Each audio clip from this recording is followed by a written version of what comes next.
Okay, nampak semua kan slide yang saya share ni? Nampak betul. Nampak. Tu lah lain. Okay, so hari ni kita continue lagi lecture kita 3 and 4, iaitu sanitation, disinfection, sterilization and veterinary practices.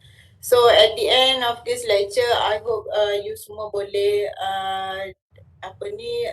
difference lah among sanitation, disinfection and sterilization.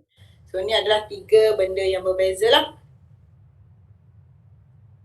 Okay, now veterinary hygiene has been a neglected subject in recent years, but with increasing emphasis on biosecurity on the farm and practice accreditation, it is important that veterinary surgeons are familiar with the general principles of sanitization and disinfection and their implementation. So yang ni memang mungkin lah zaman-zaman dulu dia memang tak menitik berat. So once bila kata dah ni, so mereka dah mula mengambil langkah lah untuk buat biosecurity dan practice, dan juga dia juga mempunyai prinsipal seperti sanitation dan disinfection lah. Okay, so what are the sanitization ni? So sanitization ni is the establishment of conditions favorable to health, especially with respect to infectious disease. So yang ni kita kena tahulah kenapa, apa tujuan kita buat sanitization, untuk apa, supaya untuk jadi apa.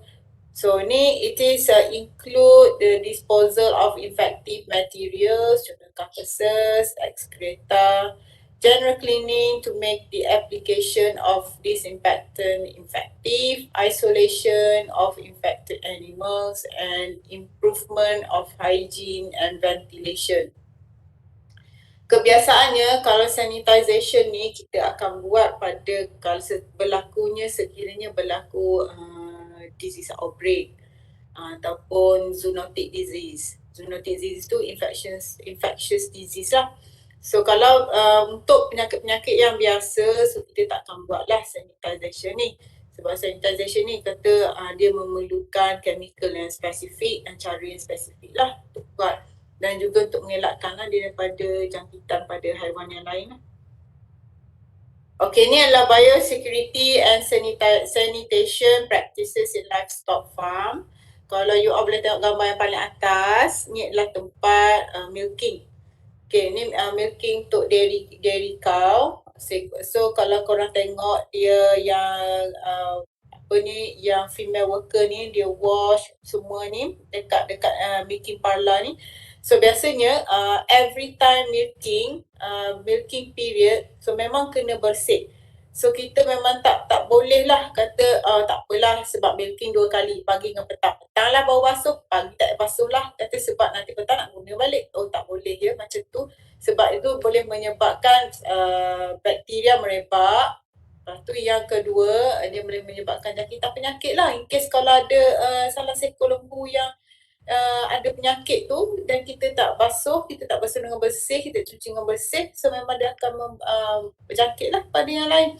Dan yang paling penting sekali untuk dairy ni adalah paling penting sekali kualiti susu dia tu kita kena jaga. Tu kena pastikan lah bahawa kena bebas daripada microorganism, kena bebas daripada penyakit dan juga kena bebas daripada bakteria. Sebab itulah untuk milking ni memang kita kena bersih lah, bukan setakat bersih dinding dia saja. Every time yang kita dipanggil cup tip yang sedut susu tu pun memang setiap ekor lalu selepas seekor guna untuk seekor lagi next animal akan guna tu kita akan basuh dulu. Sebab kita tak nak ada berlaku jangkitan bakteria dan juga kita tak naklah sekiranya susu tu terjangkit samalah. So ni memang bahayalah kepada kita as a consumer. Okay, kalau kita tengok gambar yang bawah ni pula, ni adalah hatchery tray. Hatchery tray ni digunakan untuk ayam lah. So untuk ayam, untuk kita hatch dia punya telur dia tu. Okay, lepas guna tu memang kita kena basuh lah sebab kita pun sedia maklum, memang kita tahulah telur ayam ni memang agak kotor lah, tak bersih. So memang kita kena basuh dengan sebasuh-basuh yang mungkin lah. Okay, untuk yang hatchery ni, you all semua akan belajar dengan lebih detail dalam kelas non-ruminant production. Kalau tak silap saya tahun 2 kot nanti korang akan belajar dengan Dr. Asmat. Okay, yang ni kalau kita tengok nanti, yang ni ialah disinfection point. Okay, disinfection point ni anything yang kita kena disinfect lah, termasuk pakaian ladang kita, boot yang kita pergi minggu lepas, kita food dalam food tip tu salah satu cara lah untuk disinfection point. Okay, ni adalah satu pembersihan lah. Yang gambar yang figure 1 tu, the use of microfiber mop reduces the aerosolization of microorganism. Yang kedua, cara pembasuhan tangan, bersih tangan. Yang keempat ialah penggunaan alcohol based hand sanitizer. So yang ni memang penting lah. Kalau untuk kalau ruminant kita tak kata sedetail sangatlah berbanding dengan non-ruminant. Non-ruminant ni especially bahagian ayam lah. Kalau ayam ni, sebab kalau you perasan lah, kalau ayam ni dia memang dah terjangkit lah, penyakit itu mudah terjangkit. Once dah berjangkit, habis satu kandang. So rugi berpuluh-puluh ribu. Jadi apa yang diorang buat sekarang untuk kita bela ayam ni, so kita memang ada khas lah, cara-cara khas lah untuk masuk in fact nak masuk ke kandang tu bukan saja kita kena tukar baju. Kita sendiri pun ada bilik khas yang mana kita kena sterile, tubuh kita kena sterile supaya kita tidak bawa lah sebarang penyakit yang berbahaya daripada luar. Kebiasaannya kalau ayam ni dia menggunakan closing system. Allah, saya lupa nak bagi tahu minggu lepas. Minggu lepas kalau korang perasan bila masuk LPA tu korang akan nampak satu kandang ayam yang besar. Ada perasan tak minggu lepas? Ada, doktor. Ada okey, yang itu kita panggil dia closing system Bila closing system ni biasanya hanya yang bekerja sahaja boleh masuk. So kita tak boleh buat lawatan lah, sesuka hati tak boleh buat lawatan. Sebab kita takutlah kita menjangkitilah ayam dia. Untuk yang dekat LPA tu kita bagi sewa dekat orang luar pun bekas student Uniza jugalah. Untuk kapasiti kandang yang dekat LPA tu, sekali diorang bela dalam masa 6 minggu, diorang boleh menghasilkan 20,000 ekor ayam. So banyak lah. So imagine lah kalau ada penyakit disease outbreak ke apa semua, 20,000 tu kira rugi lah. 10,000 pula diorang rugi. Jadi memang diorang kena jagalah. Kena ada take precaution yang tinggi lah. Kalau itu closing system, kalau yang biasa punya tu, yang bela ayam biasalah yang ikut kandang ayam tu lah. Yang tu mungkin tak sebanyak closing system lah, sebabnya risiko kan. Nak bela sampai 20,000 ekor tu tak termampu lah, takutlah risiko tak lain pula bintang luar ke dan sebagainya. Okey, kalau untuk ruminant, biasanya beef dengan dairy, kalau korang tengok minggu lepas, kita tidak yang sebarang masalah sangatlah, melainkan kalau dairy cattle. Kalau dairy cattle memang kita kena ada penjagaan yang rapi sebab kita tak nak bagi dia stres. Bila dia stres, dia mudah dapat penyakit dan juga susu dia akan kurang. Jadi untuk lembu susu, jadi dia kena memerlukan penjagaan yang rapi dan selain daripada tempat dia tu mestilah hygiene lah. Sebab dia tak boleh kotor. Kalau korang tengok yang kandang lembu yang kita pergi tengok dekat LPA minggu lepas tu kan, tai lembu dia kan banyak sepah kat situ saja kan. Tapi kalau untuk dairy cattle, dia tak boleh ada najis. Memang kita setiap hari memang akan kena basuh lah supaya tempat dia tu bersih. Sebab kambing kan duduk.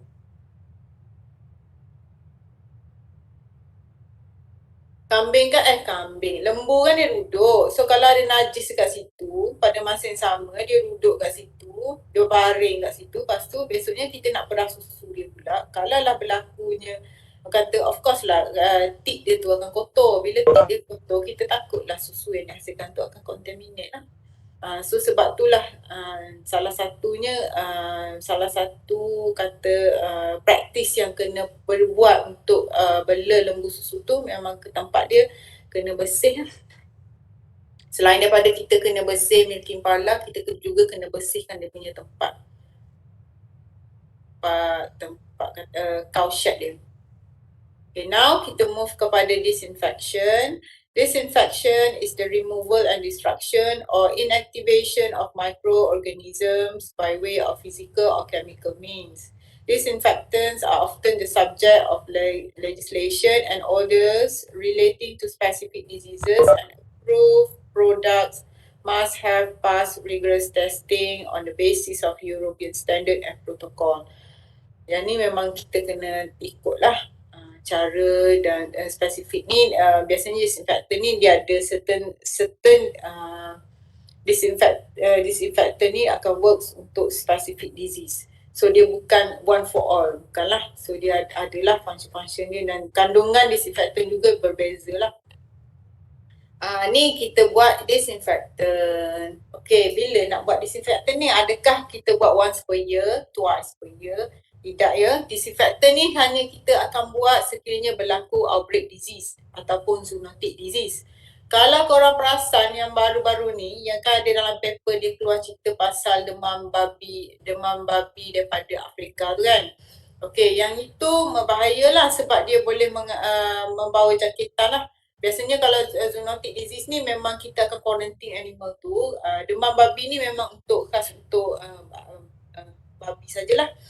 So biasanya kalau berlakunya disease outbreak macam tu, kita memang tak boleh nak buat apa, kita terpaksa quarantine babi-babi tu.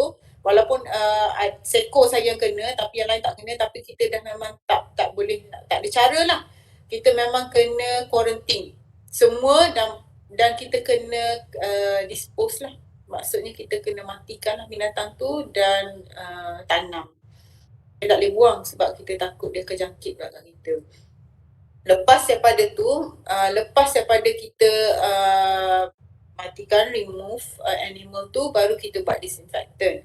Ataupun ada setengah-setengah penyakit kita nak mengelakkan daripada kena jangkitan, kita juga boleh remove yang seekor tu, kita kal yang seekor tu, lepas tu kita buat disinfectant lah untuk kawan-kawan yang lain supaya bakteria ataupun microorganism, virus dan sebagainya boleh mati lah.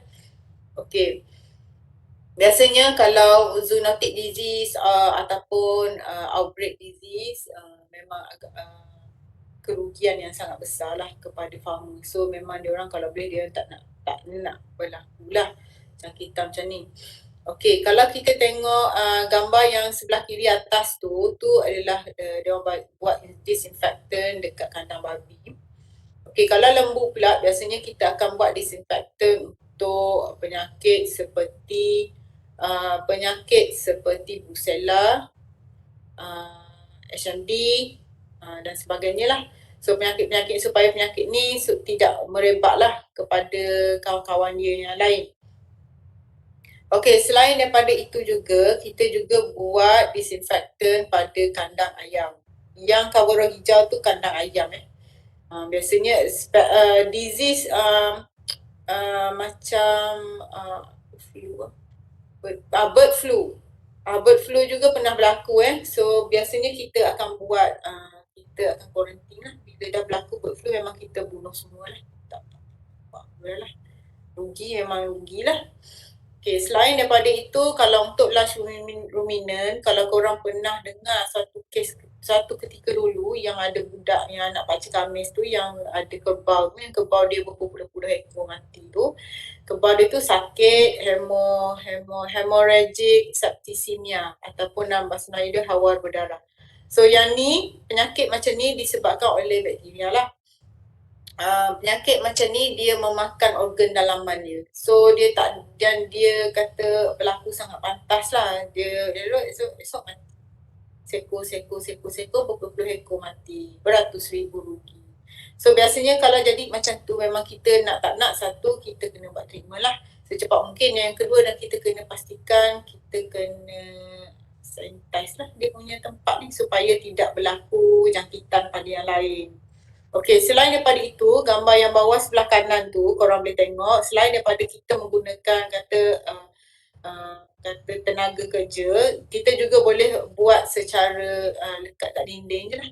Yang ni lebih mudah lah. Okay, now kita move kepada sterilization. Sterilization implies the complete destruction of microorganisms.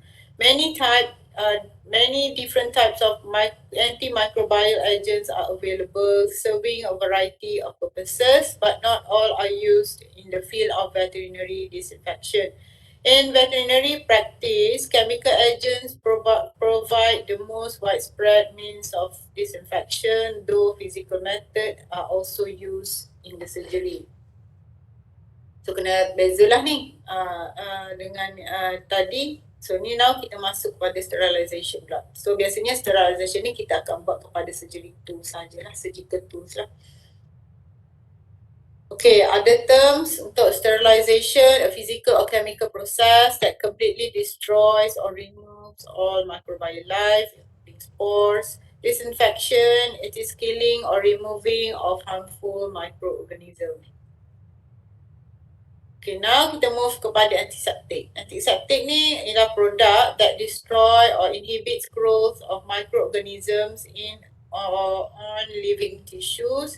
Aseptic characterized by the absence of pathogenic microbes. So kita kena tahulah bezalah antara antiseptic dengan aseptic ni. Okay, factors influencing the activity of disinfectant.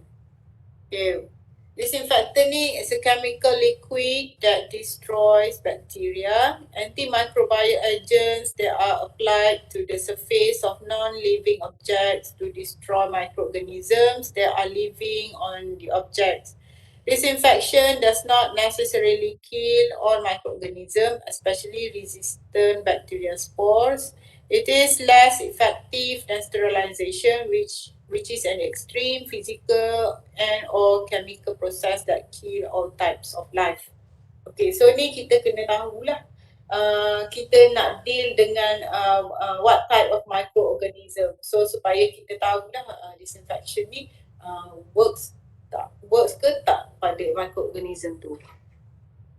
So of course lah disinfection ni lebih kurang sikit lah efektif dia banding dengan sterilization. Okay, now concentration of the agent. A knowledge of the effect of concentration on antimicrobial activity is essential in the evaluation of disinfectant and the actual usage in practice. Some compounds are less influenced by dilution, whereas others may require a marked increase in time to achieve comparable result. So ni depend pada jenis tu jugalah.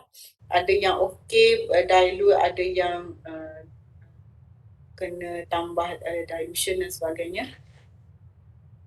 Okay, ni number and location of microorganisms. It is easier for a disinfectant to be effective when the number of microorganisms is low. Thus, adequate cleaning is an important prerequisite to disinfection process, and cleaning implies the removal of dust, often difficult in farm building in which some bacteria can survive for long periods. So yang ni kalau kita tengok minggu lepas dekat ladang LPA kita kata nak kata kotor sangat tu tak jugalah, tapi nak kata sebersih suci murni tu tidaklah juga. Tapi kebiasaannya kalau dekat ladang ni kita macam susah lah nak buat bersih sebersih-bersihnya tu, susah lah, especially kalau bahagian dust ni lah, sebab dia ambil masa. Lagi satu payahlah nak maintain tu, sebab satu lagi kalau kita tengok farm building ataupun farm infrastructure tu sendiri pun memang berbeza kan. Kalau kita dah kandang lembu, atap dia tinggi, ceiling dia tinggi, so macam mana kita nak buat, kata nak bersihkan dust tu selalu. Kalau kandang kambing pula, kita tengok pula cara dia macam mana. Kita tak boleh lah nak basuh selalu, gepuk lah kayu. So depends lah cara macam mana yang kita boleh buat lah. As long as dia tidak mengganggu animal tu sendiri, then that's fine lah. Okay, it is also important to remember that ineffective cleaning may make the situation worse. by spreading microorganisms to the other areas and prolong their survival. Ni memang betul lah, kalau kandang tu terlampau kotor, contohnya macam kalau kita tengok kandang kambing tu yang ada satu kandang yang pelik tu, yang rendah tu. Kalau yang tu memang pekerja ladang memang kena sentiasa buang lah najis di kat bawah tu. Dia tak boleh terlampau tinggi dan juga dia tak boleh lah sampai kata cecah balik dah. Najis sudah sampai cecah dah lantai, dia tak boleh lah, sebab tu dia akan menyebabkan penyakit. Dan juga spreading microorganism ataupun bakteria lah. Okay, the presence of an aqueous environment is usually considered as being essential for chemical disinfection. Yang ni memang perlulah sebab kita nak basuh kan. Sebab kalau tempat yang aqueous ni memang kita kena pakai yang strong disinfection lah. So kita tak boleh nak pakai physical tu, tak boleh lah. Okay, dried films of organic matter such as blood, excreta may prevent the penetration of disinfectant. Cuma yang ni kita kena pakai spesifik disinfectant lah supaya kita boleh remove lah blood dengan excreta. Okay, ni selain daripada tu salah satu faktor yang boleh kata meningkatkan disinfectant activity ni ialah usually increase when the temperature at which it is acting is increased. So ni kita kena tengok lah pada suhu yang pada 10 to 20 degree Celsius ni aktiviti apa yang paling tinggi. So kita kena tahulah what kind of microorganism ataupun yang kita nak deal. So that kita boleh tahulah jenis disinfectant yang macam mana pada suhu yang macam mana yang kita boleh guna.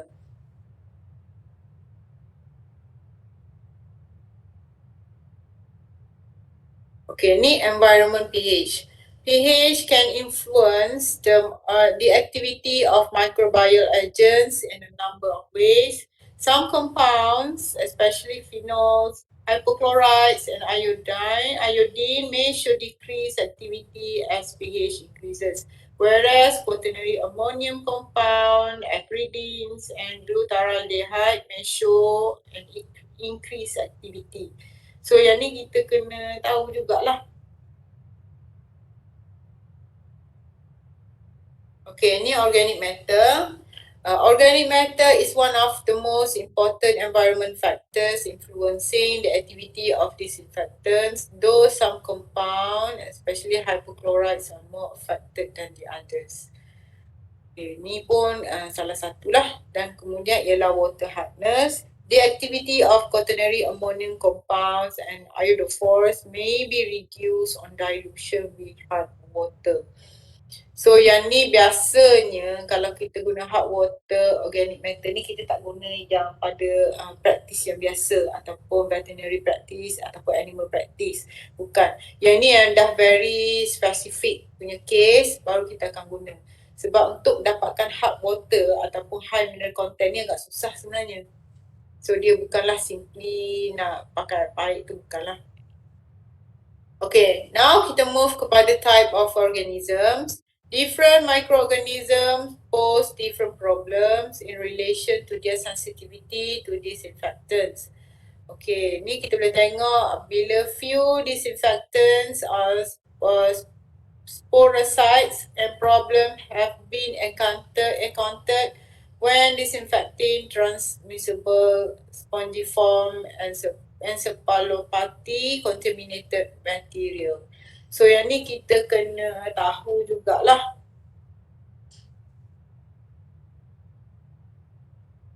Okay, functional facilities and procedures. Okay.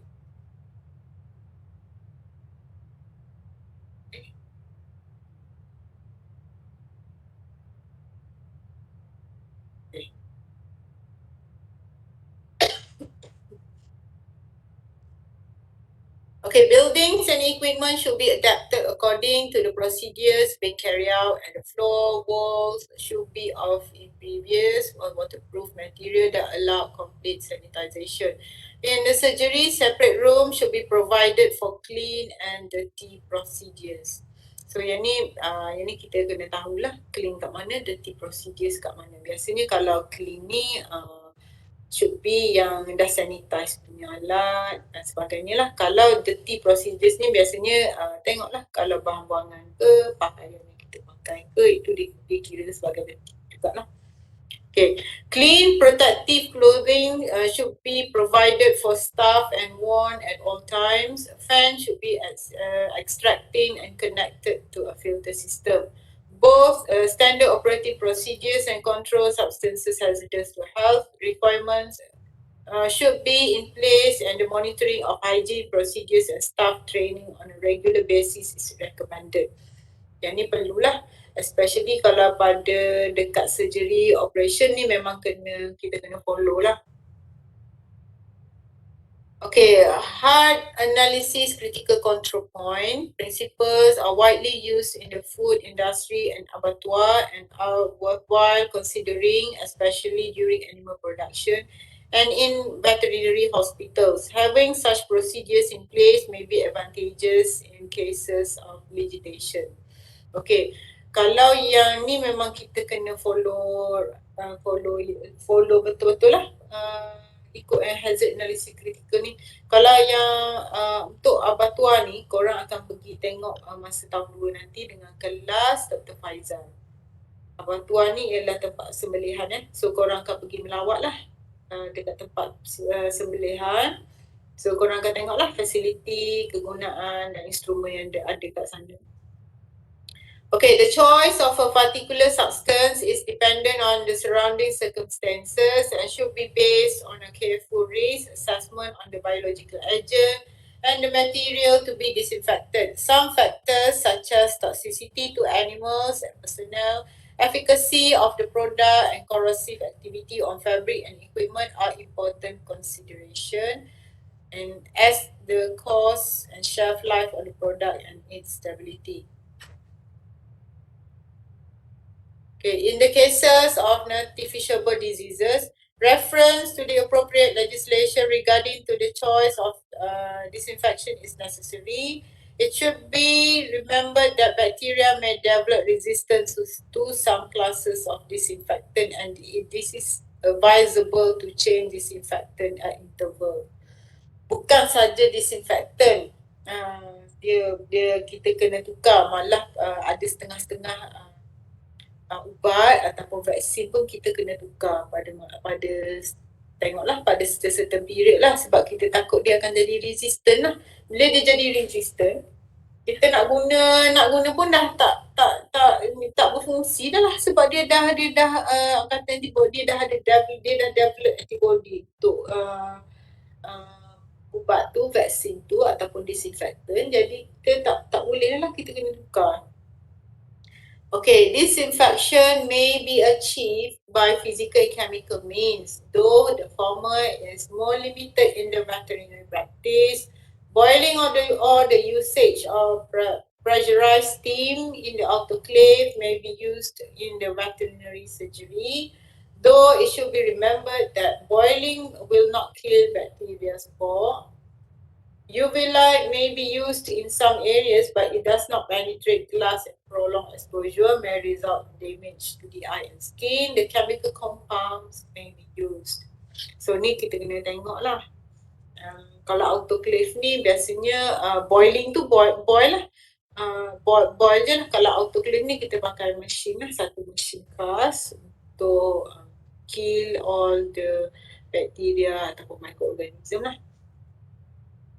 Okay, biasanya autoclave ni korang akan tengok dalam lab lah. Kalau korang nak buat eksperimen nanti, masa third year nanti mungkin nak kena buat FYP dan sebagainya, korang akan jumpa lah mesin autoclave ni.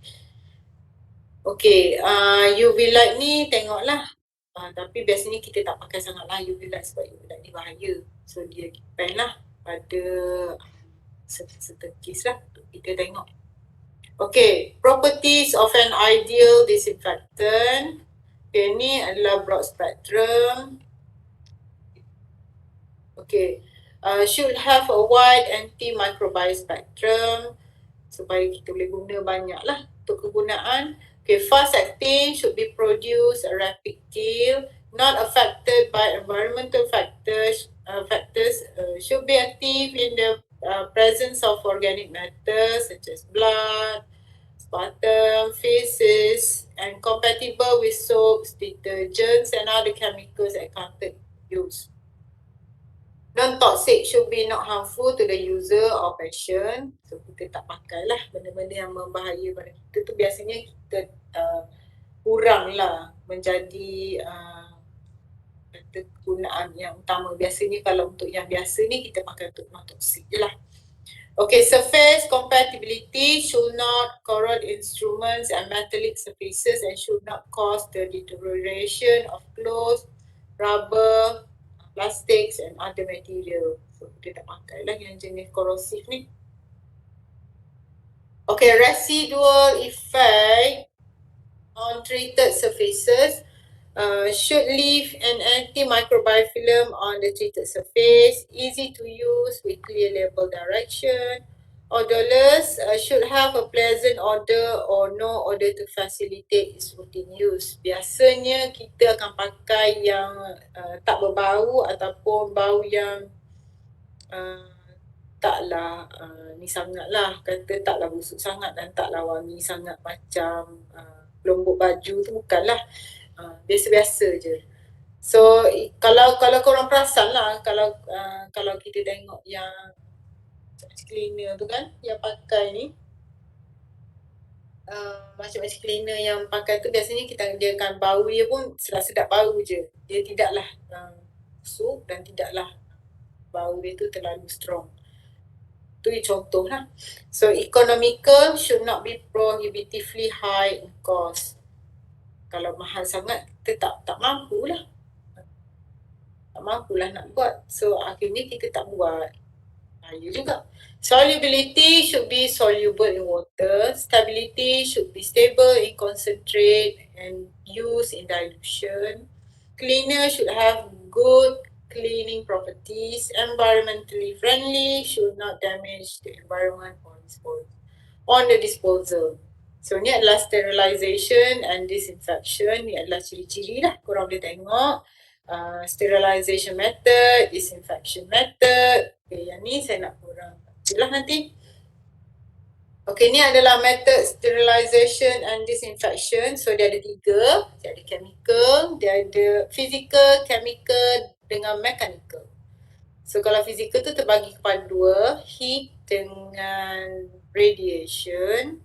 Yang kedua, chemical, liquid dengan gases, dan mechanical ialah through filtration. So yang ni korang boleh baca sendiri lah nanti. So conclusion dia ialah disinfection or sanitization is an important part of veterinary practice, whether it is on the farm or in the veterinary surgery. It is time consuming to achieve good result, and it should be remembered that though a surface may look clean, unless the procedure are done thoroughly and correctly, such surfaces may still harbor pathogen. So sebab benda yang kita tak nampak dengan mata, so benda ni agak bahaya lah. Okay, itu saja untuk kali ini.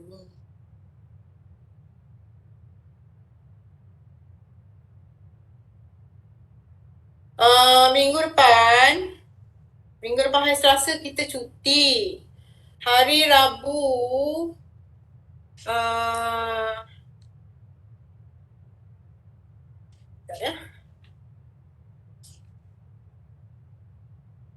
Hari Rabu saya ada progress event.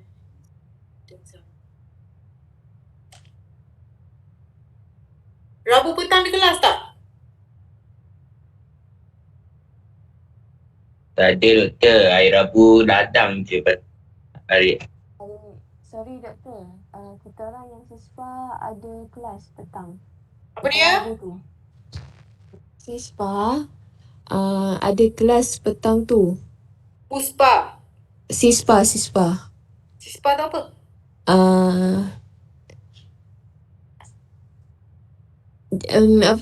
APM. Cadet. Kokem. Koko. Kita ada Koko. Koko. Ah.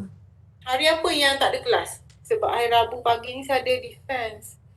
Sebab saya nak buat test ni. Minggu depan kita dah ada test 1.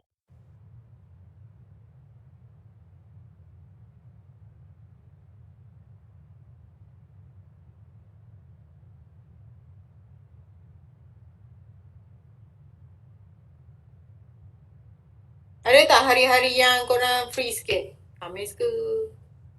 Senin ke? Sama mana tu doktor? Ha? Sama mana tu doktor? Sekejap je. Test je kan. Test ni mungkin dalam 30 minit je. 20 minit kot. Khamis petang Selasa.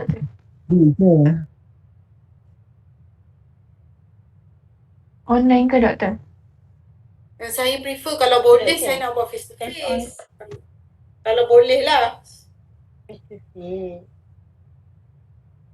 Ada tak hari-hari yang free sikit?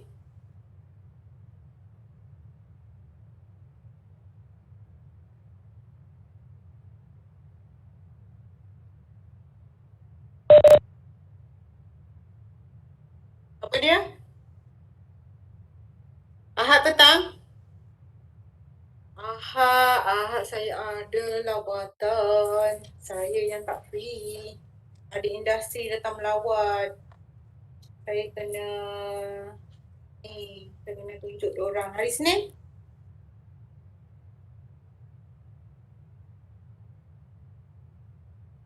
Doktor. Kami petang. Selain pada kami petang, hari apa lagi ada? Busy je korang. Berapa jam kredit ambil exam ni? 25. 6? 6 subjek. Kita orang petang selalu ada lab doktor.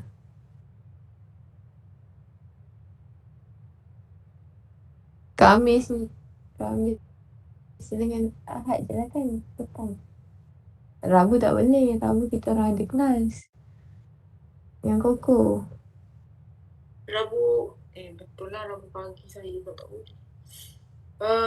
Kita figure out lah nanti macam mana. Tapi yang pasti minggu depan memang ada test lah. Test 1. Lecture 1 sampai lecture hari ni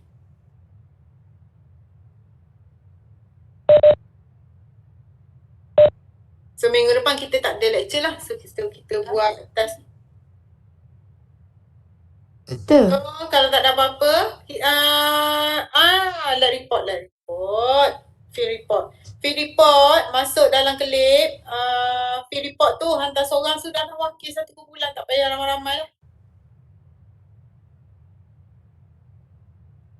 Field report tu dia punya deadline dia besok sebelum pukul 5. Kalau nak hantar sekarang pun boleh, tak ada masalah. Okay, kalau tak ada apa-apa, kita dismiss dulu. So, kita jumpa minggu depan lah. MCQ semuanya. Ada true false, ada MCQ, ada labeling, ada short answer.